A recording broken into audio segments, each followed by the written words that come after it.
Why is my son calling you Uncle Human? And why does he refuse to eat unless you are present?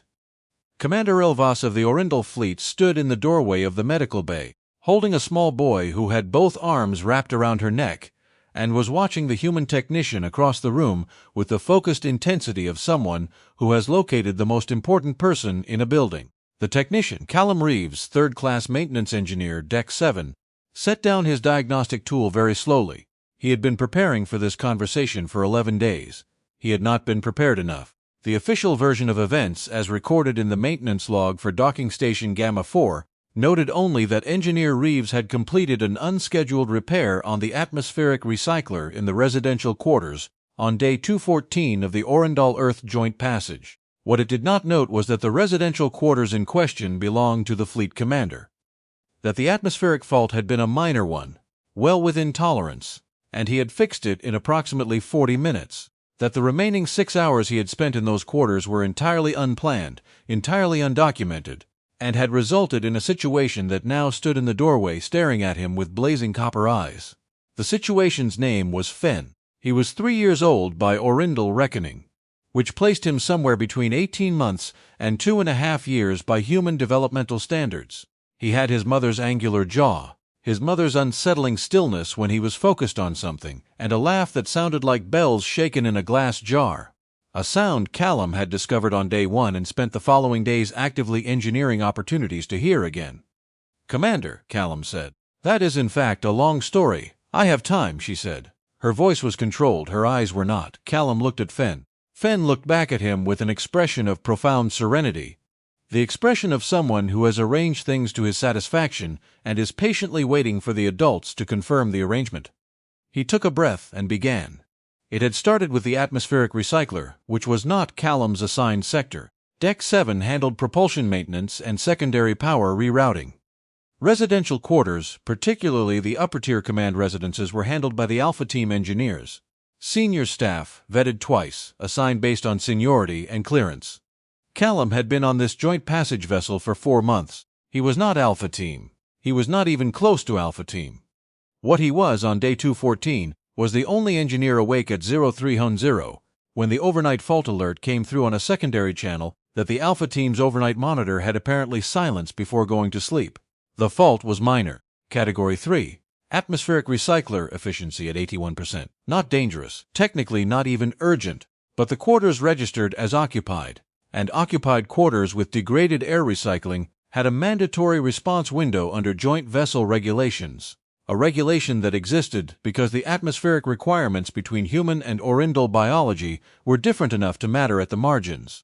Callum had looked at the alert, looked at the empty monitoring desk, looked at the alert again. He was not supposed to be here. He was going to file a note with Alpha Team and go back to his bunk. He filed the note. Then he picked up his kit and went anyway. Because the regulation existed for a reason, and because he was, at his core, the kind of person who could not let a thing be wrong when he had the tools to make it right. The quarters were large by vessel standards. A front room, a separate sleeping area, a small space that had been converted into what appeared to be a child's area, based on the presence of several brightly colored objects on the floor and a low sleeping platform pushed against the far wall. The recycler unit was mounted near the ceiling of the main room. Callum climbed the utility step, opened the panel, and started running diagnostics. He was 14 minutes into the repair when something behind him said very clearly, "Boo!"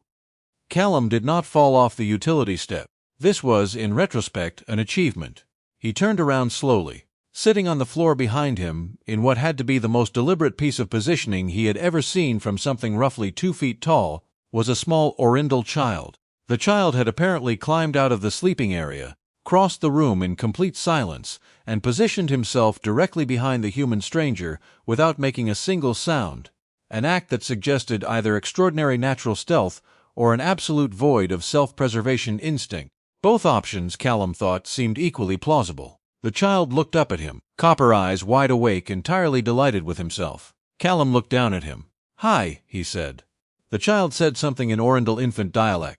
Callum had basic Orrindal, enough for ship maintenance coordination, but infant dialect was a different register, faster and more compressed, with sounds that approximated concepts rather than words. He caught maybe 1 word in 4. "I don't fully understand that," he said, "but it seems like important information." The child said it again, slower, with slightly more emphasis, the way you might repeat something to someone who is being deliberately obtuse. Right, Callum said. Okay, 1 second. He finished the repair because the fault still needed fixing, and abandoning a Category 3 with an occupied quarters tag was not something he was willing to do regardless of the audience, and then climbed down and sat on the floor. Not the utility chair. The floor, cross-legged, at the child's eye level. He had a younger sister. He knew what to do. The child regarded him with a scientist's assessment. Then he crossed the 3 feet between them, sat down approximately 6 inches from Callum's knee, and resumed what he'd apparently been saying. They talked, or rather the child talked at considerable length and with great conviction, and Callum responded by asking follow-up questions that he could tell from context were roughly appropriate, and occasionally making sounds that seemed to be working because the child kept going. At some point, Callum ran through his mental inventory of things that were universally understood by small people, and started making faces. The exaggerated kind with sound effects, the kind his sister had once responded to by laughing so hard she got the hiccups. Fen did not get the hiccups. What Fen did was produce the bell jar laugh twice in rapid succession, and then immediately demand the face be repeated by mimicking it himself and pointing at Callum expectantly. They established a system. Callum learned that Fen had firm opinions about which objects in the room were interesting. The diagnostic tool, extremely. The utility step, somewhat. Callum's engineering badge, completely fascinating for reasons that resisted explanation. He learned that Fen found the frequency range of a human humming voice to be somewhere between novel and hilarious. Callum hummed 3 bars of something half-remembered from home, and Fen froze for 2 full seconds before dissolving completely. He learned that Fen could be redirected from climbing the furniture by the strategic deployment of something more interesting, but not indefinitely, and that the window for this redirect was shorter than most people would find comfortable. Around hour 2, Fen climbed directly into Callum's lap, turned around twice like a small animal establishing territory, and fell asleep with his face pressed against Callum's arm. Callum sat very still. He was aware in a specific and functional way that he was an unauthorized engineer in the residential quarters of the fleet commander of the Orrindal Passage mission, sitting on the floor at 050, with her son asleep on his arm. He was aware that this was not the outcome the maintenance log had anticipated. He was aware that the correct move, professionally speaking, was probably to locate a night attendant and execute a careful handoff.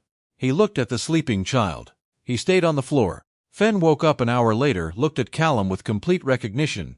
The look of someone for whom the math had already been done and required no re-evaluation, and immediately returned to the conversation where they'd left off, this time with props. By 0730, when the residential wing's morning staff arrived and found a third-class maintenance engineer sitting cross-legged on the commander's floor with Fen on his shoulders, demonstrating the structural properties of the engineer's wrench, the repair had been completed for several hours.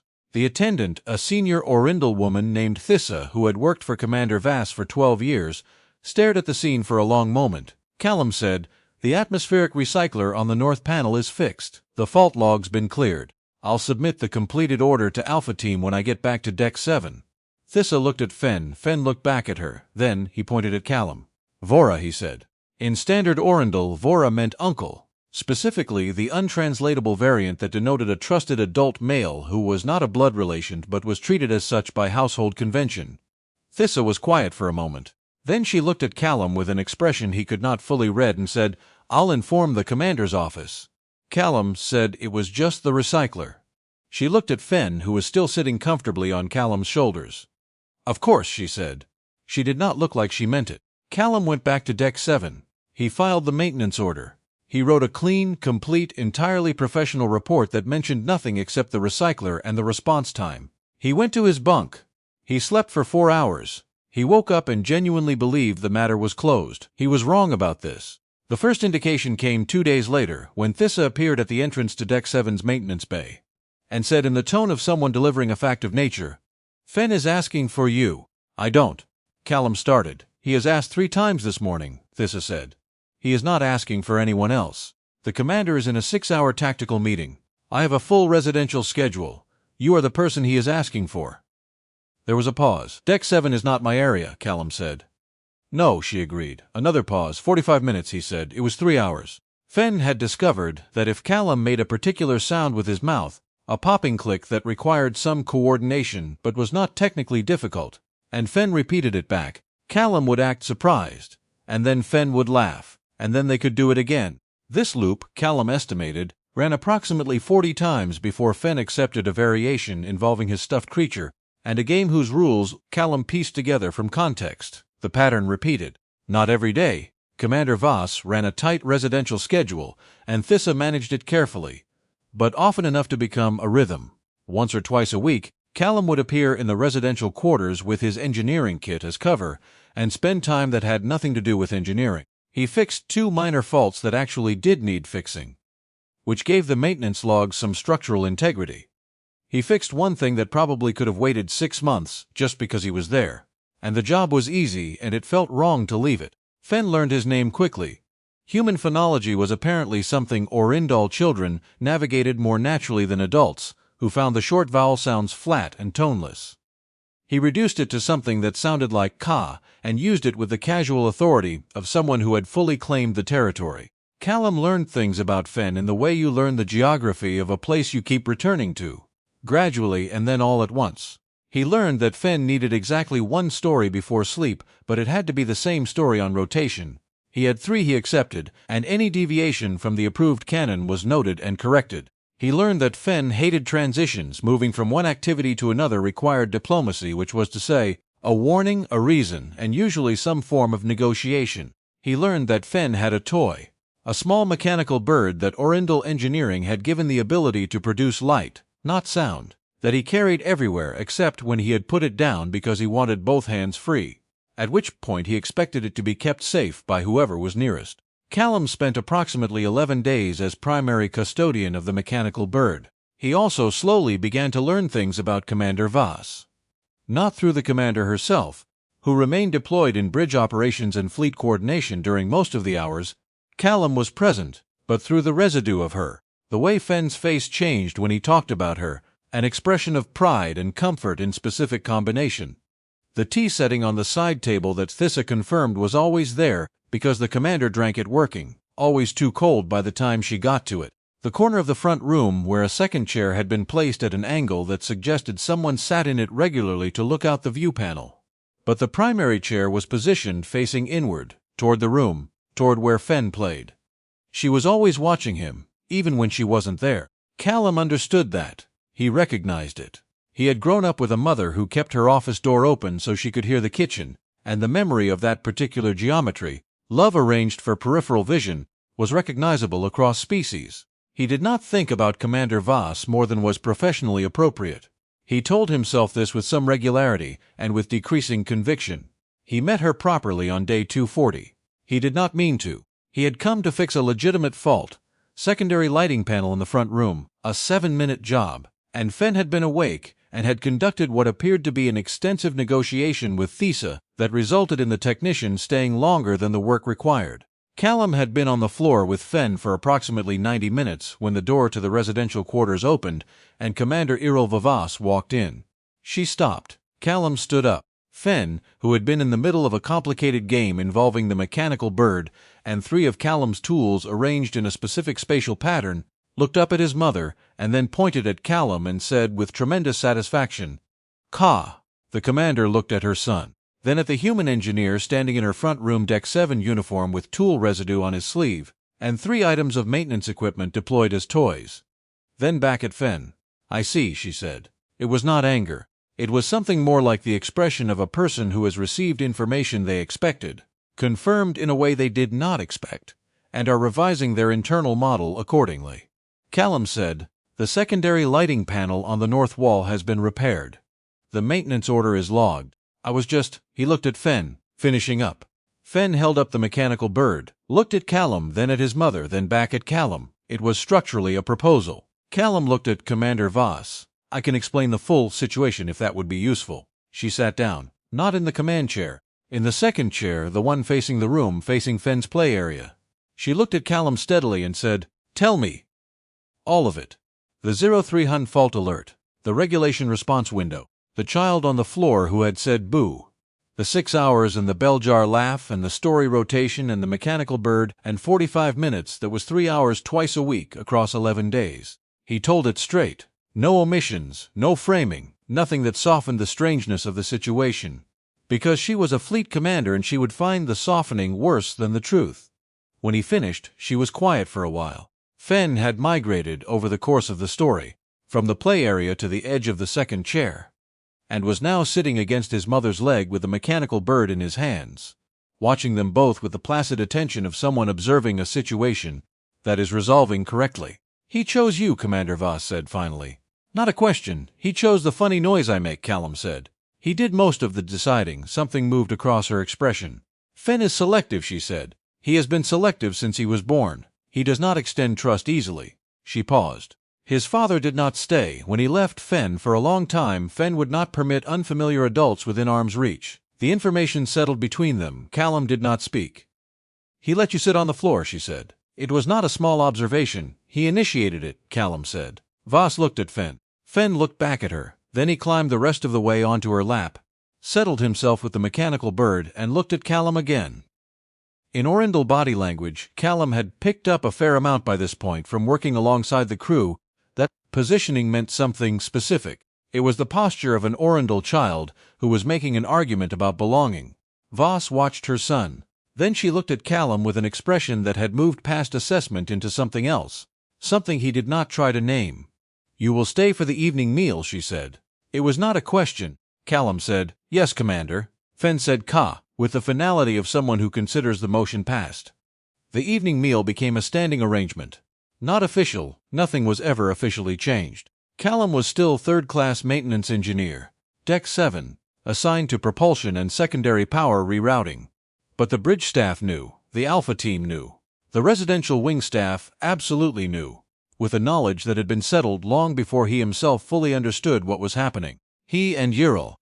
Because she was Ural in his mind before she told him to use the name, which she did on day 12 of the evening meals, in the middle of a conversation about propulsion inefficiency that had been going for an hour and a half, and had started, technically, as a question about Fenn's sleep schedule. Talked about things that were not Fenn. That was the first revelation, that there was a great deal to talk about, and that the talking felt easy in a way that Callum had no professional framework for. He learned that she drank her tea cold not out of forgetfulness, but because she ran warm and liked the contrast. He learned that she had taken command of the Orrindal fleet at a moment of institutional crisis. The prior commander had died mid-passage, a cascading failure across two systems, and Ural had been elevated by necessity rather than plan. And that she had spent 3 years since then making decisions that were correct in the aggregate and costly in the particular, and that she held each of those costs in a list she kept internally and reviewed regularly. He learned that she was funny in the specific way of someone who had trained themselves not to be funny professionally and let it out in controlled bursts in private, and that the first time he made her actually laugh. Not a diplomatic acknowledgement, but the real thing, the sound that came from somewhere unguarded. She looked for half a second, almost surprised by it. He learned that she had been afraid during the passage crisis, not of losing command, not of the fleet. She had been afraid that if the passage failed and rescue took too long, Fenn would be alone, that he would grow up behind barriers she had not been able to come down from in time, with no one who had been on the floor with him when it mattered. Callum thought about the first night. 0300. Fault. The boo from the floor. "He has someone," Callum said. She looked at him. "On the floor," he said. "He has someone." The silence lasted longer than was technically neutral. "Yes," she said very quietly, "he does." There was a moment, one of those moments where nothing moves and nothing is said and everything shifts anyway. He could feel the exact weight of it, the awareness of what he was and what she was, and the precise improbability of this particular floor, this particular conversation, this particular small person who had climbed out of a sleeping area in the middle of the night and said boo to a stranger and simply decided. Ural reached across the table and put her hand on his. Not dramatically, just placed it there, the way you set something down that you've been holding a long time. "Callum," she said. The way she said his name made the whole room very quiet. He turned his hand over. That was all. That was everything. They were careful after that. Careful in the way of two people who are aware of what they are and what the stakes are. The passage had 43 days remaining. There were protocols. There was rank. There was the entire geopolitical fact of an Orrindal fleet commander and a third-class human maintenance engineer, which was the kind of thing that would be discussed in briefings before it was discussed between them. They were sensible people. They moved slowly. Slowly here meaning several conversations that extended past midnight. Fen asleep in the adjacent room, the two of them sitting in chairs that had migrated, over weeks, from across the table to beside it. On day 31 she laughed at something he said without trying to contain it, and Callum thought, there it is. The thing that had been building since the floor. On day 38 Fen climbed into his lap during dinner, fell asleep mid-meal with his face against Callum's arm exactly as he had on the first night, and Yeril watched her son sleeping and said quietly, he has never done that with anyone else, not since his father left. She paused. He is not wrong about people. He has never been wrong about people. He asked me to make a popping sound with my mouth 40 consecutive times, Callum said. And you did. 40 times is a low bar. No, she said. It is not. The passage ended. The official ceremonies were conducted. The diplomatic records documented the beginning of the Orrindal Earth Joint Maintenance Protocol, a formal agreement for shared engineering staff across the passage fleet, an agreement that had been under quiet negotiation for some time, and was, publicly, the product of careful political work by senior officials on both sides. What the diplomatic records did not document was that the framework for the agreement had been sketched, informally over cold tea and several late-night conversations, by a fleet commander and an engineer who had run out of official reasons to keep talking, but kept talking anyway. What they did not record was that the final language on the Human Engineering Integration Clause, the one that had stalled for 2 sessions over a single phrase about operational authority, had been resolved in about 20 minutes by 2 people who had by that point learned to follow the same logic. What none of the records addressed was Fen. Fen, who had been present at the formal signing ceremony strapped to Thissa's back, had spent the event studying the room. At the moment the formal exchange of documents was completed, he had twisted in Thissa's carrier, located Callum across the room, and announced, in a voice that carried clearly to the assembled dignitaries of 2 species, "Come." There was a pause in the room. Callum, to his credit, walked across the floor without hesitation and took the hand that Fen extended. Fen gripped 2 of his fingers with the comprehensive certainty of someone who does not anticipate being argued with. The lead Orrindal diplomat, who had been in the service of 3 commanders and had seen a great deal, observed this, turned to the lead Earth representative, and said something in formal Orrindal. The Earth representative, who had decent Orrindal, later told Callum that the diplomat had said, "The child has already decided. The rest is formality." He was not wrong.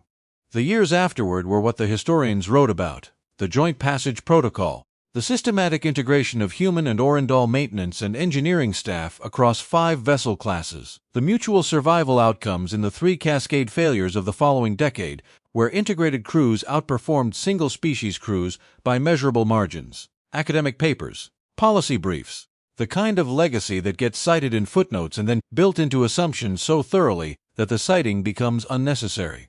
What none of that documented was the floor, the 030 fault alert, the small voice in the dark, the particular sound of a child's laugh in an empty room at a time when Callum had no reason to be there, and every professional incentive to leave. The way Fen had made his decision with the complete confidence of someone who has evaluated all the relevant data and reached a conclusion that does not require further review.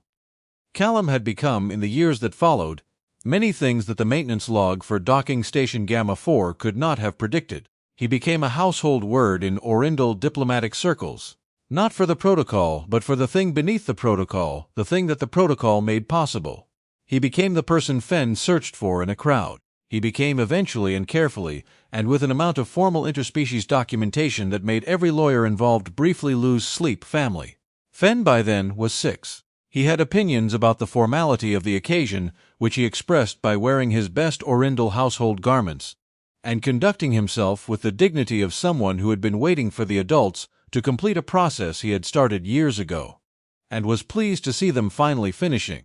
At the formal acknowledgement ceremony, which was officially a diplomatic event and was covered as such by 3 separate press services, Fen stood between Callum and Yeril and held one hand from each and announced to the assembled guests, in standard Orrindal, that he had arranged this. He was not challenged on the claim. The Orrindal dignitaries found it appropriate. The Earth representatives found it charming. Thissa, who had been present since the beginning, stood in the back of the room with an expression of profound and earned satisfaction and said nothing, because nothing needed to be said.